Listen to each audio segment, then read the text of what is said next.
Hello, friends. Welcome to today's daily devotion. I'm Kerry Wood, pastor of the Goldston Methodist Church in Goldston, North Carolina. And these daily devos, true love, true commitment, are looking at 1 John. We're doing this all the way through to Pentecost.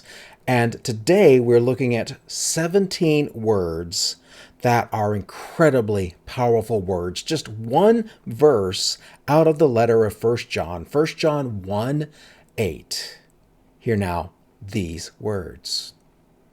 If we claim to be without sin, we deceive ourselves and the truth is not in us.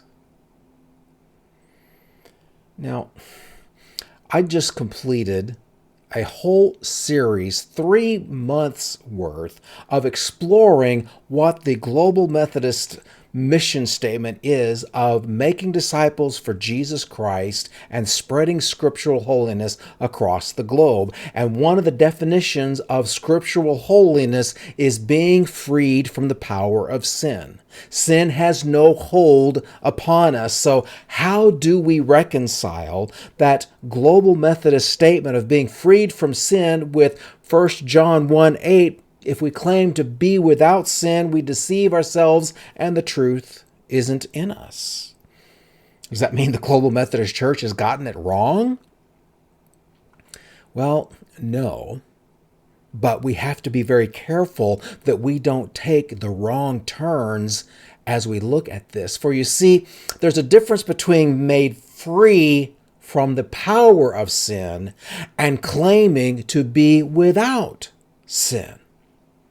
I can think that my life is going on just fine and dandy, that everything is wonderful, and that I am ever closer to being truly holy. And then all of a sudden, God will reveal something to me, and it's like, oh, I have been deceiving myself and calling something that I thought was normal.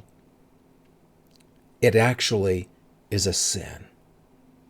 Now, let me use an example out of the nutrition field to give you a sense of what this is like. One of the big debates that we've had in my lifetime is what makes people fat? Is it eating fat or is it eating sugar?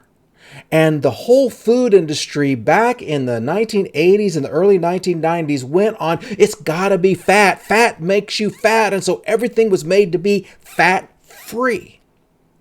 Well, everything was fat-free and low-fat, they just loaded it up with sugars and other kinds of carbohydrates. I'll get that word out. And as a result, people have gotten fatter and fatter. And now we're starting to see, well, maybe it's sugar that is the enemy. Well, nutritionists are still debating. Is it fat that makes you fat or is it sugar that makes you fat? But here's the bottom line.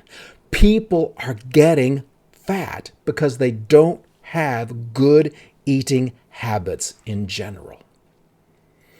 But we've decided that good eating habits are almost impossible. Well, that is what it happens if we start to say, hey, I don't have any sin in me. Yes, I always have sin in me. I have the potential of sin always in me. And if I try to say, oh, no, it's not there anymore. Oh, no, I can eat all the sugar I want and not get fat. Or no, I can eat all the fat I want and not get fat. I'm deceiving myself. Are you deceiving yourself? Are you caught in behaviors and habits that are so normalized to you that you fail to see how they are not good for you? We need more than just our own claims. We need something beyond our own self-perceptions. And that's what John is trying to help us understand. If we claim to be without sin, we deceive ourselves, and the truth is not in us. Let's stop self-deception about self-sin. And I'll say more tomorrow in our next daily devotion.